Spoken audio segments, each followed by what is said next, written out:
Because it's going to be you, Jack.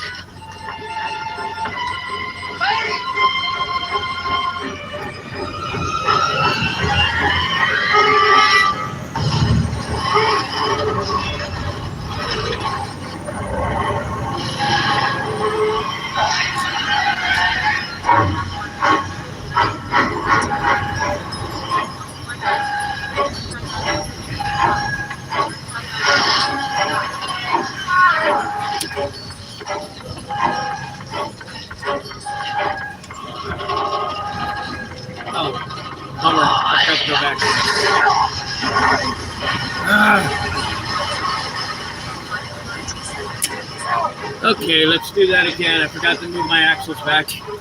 I'm going to try to remember to do that.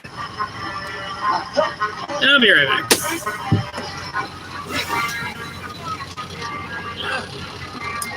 Are you okay? What happened to Felipe? Son!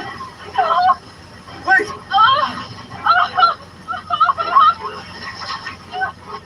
Hold on, I'll get you up. Sawyer! I need help! Hurley! Hurley! You gotta take me down here.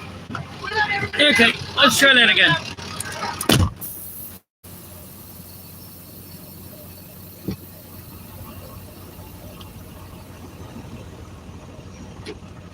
Okay, that should be enough. Fast forward, okay? Hurley! You can do this, okay? Okay. Go!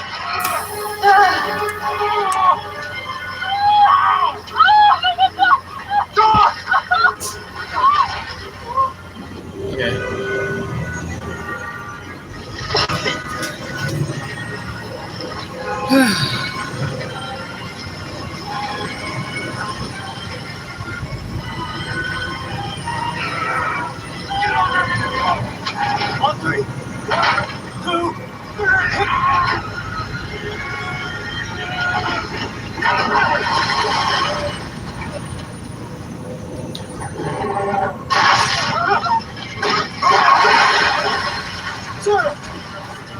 Check. Fire!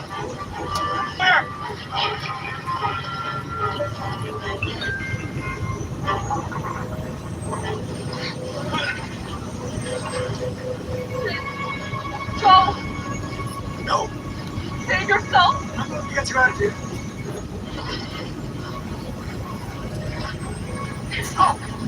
Go! I'll get her free! No! We can do this! Just go! Just go!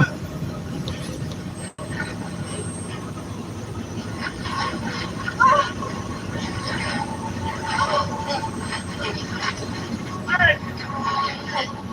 Take this! I can get him out without it. No! You can't take it.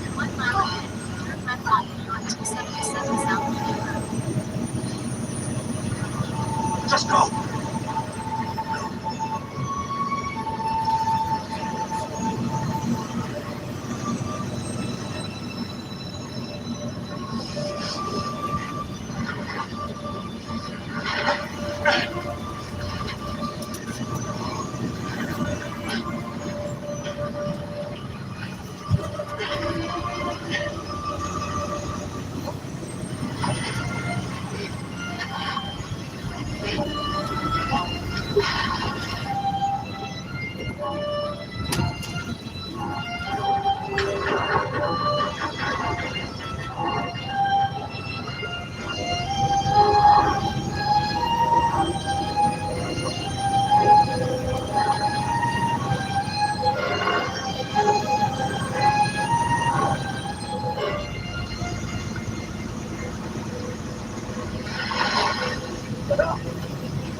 You have to go.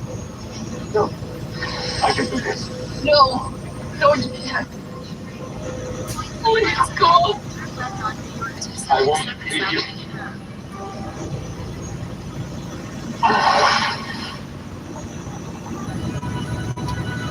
Okay, sorry about that. Apparently, we have ads that pop up, even when we're streaming. Oh, that's stupid. Okay, well, anyway, we're back on now.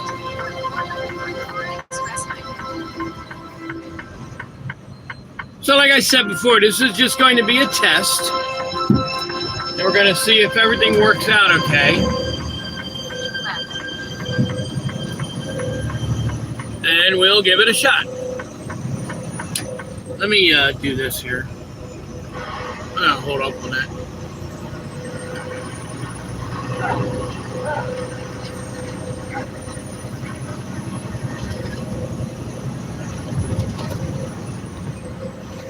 I can put this on here instead.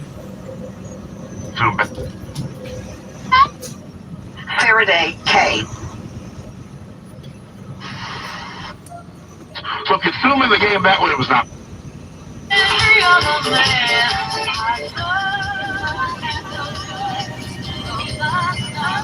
Well, the other thing is, I think it won't let me keep it because. Alright, you know what I'm going to do? Forget it. I'm just going to put on my audiobook. This way they're not going to flag me for having it.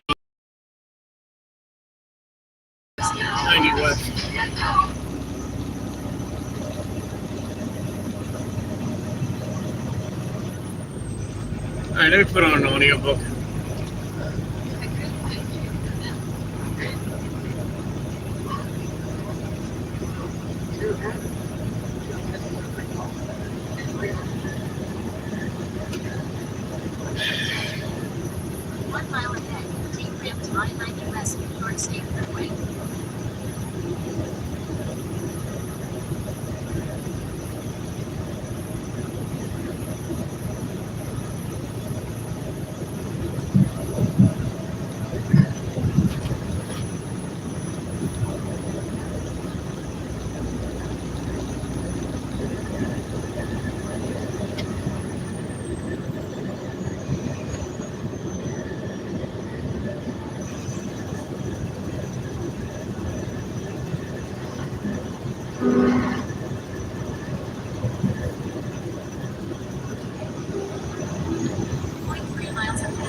Submarine?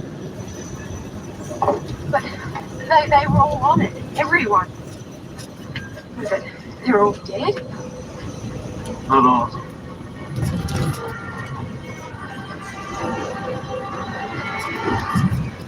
Wait, where are you going? Finish what I started.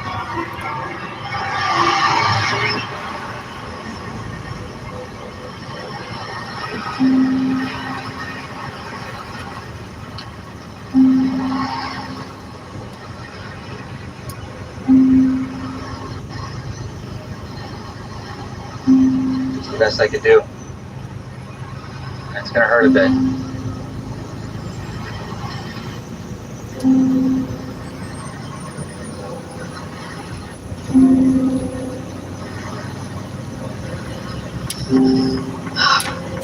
I went straight through, but if I don't do this, it's gonna get infected.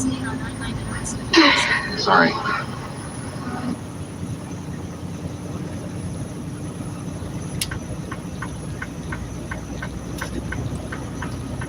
Okay, let's try this again now.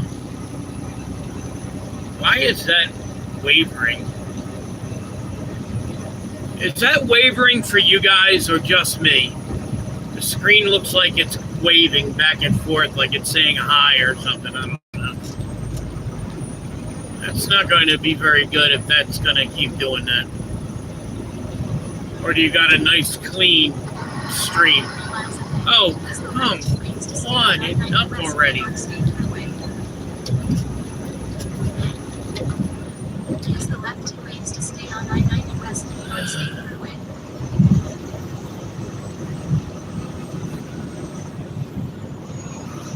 88.7 miles ahead. Use the left two lanes to stay on I-90 West. Alright, let me put my audiobook back on. There was nothing like that. Instead, I found a neat, well-lit space with sleek metallic furniture, a glass-top desk that was almost entirely clean, and a 3-monitor computer setup that an air traffic controller would envy. He sprang up from his desk and came around, offering his hand. "Mr. Shepard, please come in. So nice to meet you." Professor Timmons was in his late 40s. He wore tan pants and a blue patterned blazer that appeared to be made of finely tailored wool. He was lean, and his hair was a neatly trimmed brown. Like the office, he was not what I was expecting. He looked more like a company president than a man who taught students about the composition of rocks. "Nice to meet you too, Professor Timmons," I said. He gestured, and I took a seat in front of his desk. "I'm surprised you could get me in today." "Are you kidding?" he said. "I'm a big fan." That, as you might imagine, is not something a lawyer normally hears. "Really?" "Of course. I followed the Braggie case and the Villa case. Matthew Beckman is a colleague of mine here at the university, so it was interesting to follow his testimony." "That's right. Dr. Beckman's office is in this section of campus, isn't it?" "It's a couple of buildings over, but we run into each other from time to time." "So," he leaned forward, eyes bright, "what can I do for you? Are you looking for an expert on something?" "Nothing so glamorous, I'm afraid," I said, and pulled out my copy of the diagram. "This was attached to some documents I reviewed recently. I don't know what it means, and I saw your name on the bottom. Since you're right here in town, I thought I'd see if you could tell me about it." I saw what I took to be disappointment in his face, then curiosity, and then a moment of hesitation as he pulled out a set of no-frame reading glasses and put them on. He frowned and squinted for a moment before his face cleared, and he said, "This is an illustration from one of my textbooks." "I see. So you didn't make it for a particular landowner?" No, this is from a text about the geology of the state of Michigan. Are you familiar with it?" I shook my head. "I'm afraid most of my higher education went for reading and useless Socratic reasoning skills." Professor Timmons smiled. Once again, just to let you guys know, if it happens to cut off, it's because apparently they're showing ads even as you're streaming. It gets interrupted by an ad, which is stupid. So if that's the case, then I'll be right back on as soon as the ad is done. We'll go back live again. Thanks. Enjoy. Right now we're on I-90 westbound, headed over to Interstate 79 south in New York, into Pennsylvania, rather. I find Moraines to be terribly interesting. Terribly interesting. I smiled. My dad always told me that you should never apologize for your enthusiasms. He sounds like a wise man. Professor Timmons pointed at the illustration. This one shows layers that are deeper down, that were created by the plate tectonics of the area, far older. Like I said, not really as interesting as some of the other areas, more important as a knowledge base for my students than anything else. His brow furrowed. What was this attached to again? I chose my words carefully. I was looking at a property description for a client. This was attached to a lease description, and I didn't know what it meant. So I didn't want to make a decision without knowing what exactly it was doing in the title work. Professor Timmons nodded. I'm not sure why they would have attached this. What this shows is the types of formations that are typical for the area. It shouldn't matter at all for your meets and bounds or other surface measurements. I see. So this was just a form that someone used from your book? Professor Timmons cocked his head to the side. A lawyer might say that it is a piece of my intellectual property that someone stole from my book and used without paying me. That lawyer would be right. People are pretty lax with copyright these days. Professor Timmons shook his head. The internet's only made it worse. That's the truth. Come on, dude. So, you didn't do this as a special project? Someone just took your illustration? Professor Timmons nodded. For whatever good it would do. Like I said, the Moraines are more interesting. I see more people who want to learn about those so they can find places to search for diamonds or pan for gold. In Michigan? More than you would think, but less than would make it worthwhile. Right. Which summed up my day. I stood. This was very generous of you, Professor Timmons. I really appreciate you taking the time to see me today. Anytime, Nate. May I call you Nate? Of course. He bumped my hand. Any geology angles in your current cases? I thought. It doesn't look like it. Well, if you ever need an expert on rock formations, I pointed at him. Or moraines? He smiled. Or moraines, you know who to call. I certainly do. Thanks, Professor. Take care. My pleasure. You too. I started to leave, but held the diagram out to Finally. Good Lord. The guy in front of me is going 54 miles an hour on a 65 mile an hour road. I waited. Thanks, I said, and left. Yet another noodle had fallen off the wall. I sighed. It was that awkward spot that was too early to go home and too late to go back to the office. So I set out for the brick house. When I walked into the behind the front desk, she looked up, a slight smile on her face. A little early, isn't it? I shrugged. I worked really hard today. She smirked. I bet. Don't tell my dad I said that. No promises. I saw the map that you and Danny put together. That was a lot of work. Like you, though. Probably not. Thanks anyway. You're welcome. Did it help? Some. You know that illustration that was attached to the old lease? Yeah. I went and saw the guy who made it. You're thinking, what makes you say that? I smell smoke. It's not me. Probably just the brimstone from when you left home this morning.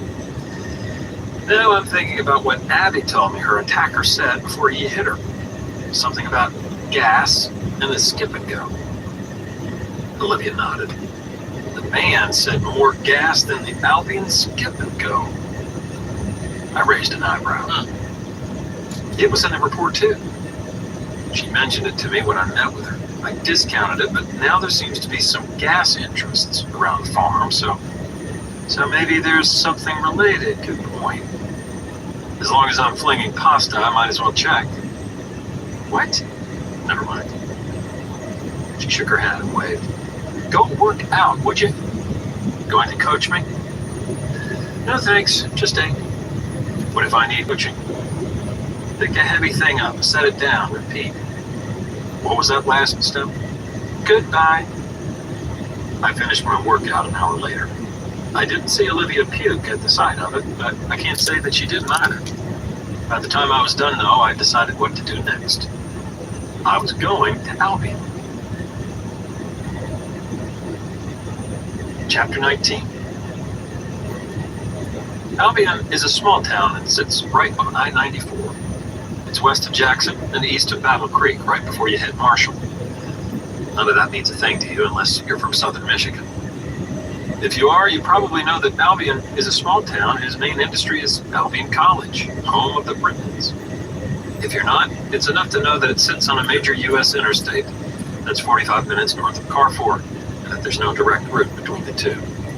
I drove through country that was mostly rolling hills, woods and farmland on winding roads that seemed to have no intention of taking me directly anywhere.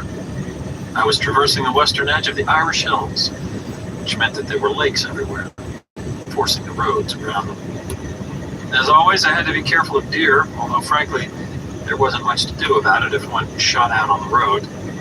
I followed one back road after another until I hit business I-94 and took that to an off-ramp of I-94 itself. There at the Albion exit, I pulled into one of 3 gas stations. Quick good morning to everybody. Advertised 2 restaurants, we're showers, on and the lowest diesel Interstate prices anywhere. 90 West. The Albion skipping. Turn it down a little bit. We're on Interstate 90 West, headed to 79 South, which will bring us down to 77 South, which will take us down to our delivery in South Carolina. ETA should be approximately 7 o'clock tonight, even though I don't think I'm going to have to stop someplace else, though, unfortunately, because I'm not allowed to park there at that place. So I'll probably be driving till maybe, let's see here, 10, 11, 12, 1, 2, 3, 4, 5. I'll probably drive till like 6 o'clock tonight or so. But see what happens. By the way, just so you know, I cannot look at any texts. So I don't know if you're saying anything or anything yet. My phone is inaccessible to me while I'm driving. I set this up before I start driving and something real quick. I don't know what you wrote.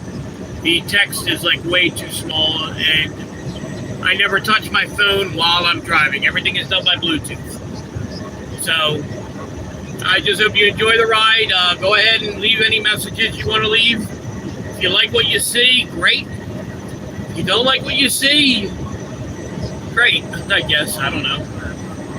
Sometimes I listen to audiobooks. Sometimes I listen to XM radio. So I got a lot of stuff I listen to. And you can join me for the ride. Until then, we will talk to you in a little bit. Enjoy the ride. I saw an ad for all the amazing things you could buy with your Skip and Go points, and a list of gas stations where you could earn them. It looked like there were 6 or 7 different brands, all of which had some derivative of Go in them. But that's not what caught my attention. What caught my attention was the line at the bottom, Skip and Go, part of the Hillside Oil and Gas family of companies. I stared at that for a moment. Then I tapped the brochure on my hand and left. I had more work to do. It was time to dig deeper into the Mac farm, and the time Hillside Oil and Gas had tried to put a well on it. Oh, one more thing. This basically, I'm trying this out to see how far I can really get on my Wi-Fi on my phone, my hotspot. And if we get cut off, I ran out of hotspot. It won't let me, it'll just keep buffering and all that kind of stuff. So this is a test to see how well my hotspot will work. That's it. Thank you. For what really happened that night, none. Abby can't identify who pushed her, and Archie has admitted that he went to the concert but has no explanation for what he was doing back in that part of the quarry where Abby was attacked. The video has to give us a clue. Have you found anything yet? Danny seemed pained just by the mention of it. I'm about a third of the way through. That's all? 4 cameras, thousands of people milling around, looking for any little thing. Yes, Nate, that's all. I just thought you'd be farther. I watched an act of supreme will happen before my eyes. That's as far as I've gotten, Nate. Fortunately, we still have some time before trial. I'll help. Danny brightened. Reviewing the video? Good. That'll cut the time in half. No, I mean, I'll help investigate that side of it. I'm going to arrange another meeting with Abby and her lawyer. That's cruel. What? Never mind. We also need to focus on Hillside Oil and Gas. What's its role? That's just it. I'm not sure. But we know it's been buying up leases in Nash County. It offered one to the Macs, and it owns the gas station Abby's attacker mentioned. So what does that mean? I don't know. But there has to be a connection. So, what's next? Other than me sitting in a sunless room, ruining my eyes? I think I'm going to see the Macs again. That sounds like you're going to go drive around and talk. I am. It's very difficult. Danny stood. Well, I'm not going to go nearsighted just sitting here. I'll be in my office. Thanks. I'll give you regards to the great outdoors. Talk to you. I made a call, and then just after lunchtime, I was on my way to see Mrs. Mack. Mrs. Mack opened the screen door of the Mack home before I could knock. Mr. Shepherd, she said. Come in, come in. Now, I hope you like coffee because I just put some on. She kept talking as she guided me in. People always ask, Susanna, how can you drink coffee in the afternoon? Doesn't it keep you awake? But I think that just means one of two things. Either you're not waking up early enough or you're not working hard enough. How about you, Mr. Shepard? I'm pretty much a coffee all day kind of guy. I knew I liked you, she said. And how are you with cookies? No, thank you, though. She just, that's probably because you buy them in a plastic box at the grocery store. What about real cookies? I'm sorry, Mrs. Mack, I'm just not much of a cookie eater. She led me into what I think of as a traditional farmhouse. Original wood floors, authentic plasterwork, but bright with plenty of light from windows that allowed a view of the fields. I saw a combine running not 50 yards away, which I assumed was Mr. Mack. Now you have a seat and I'll be right back, I said. Mrs. Mack walked out with a cup of coffee for me. Hers was already on the table. And a plate of the thickest, most fragrant chocolate chip cookies I'd ever been around. The chips looked like they were still melting. I smiled at Mrs. Mack. It appears that I'm just prejudiced against store-bought cookies. Mrs. Mack beamed. That's better. Her face turned serious. I'm glad you called, Mr. Shepard. Before we start, I have to say I'm very concerned. About Archie? That's totally normal in this situation. Of course, about Archie, yes. No, I'm concerned about what's happened with his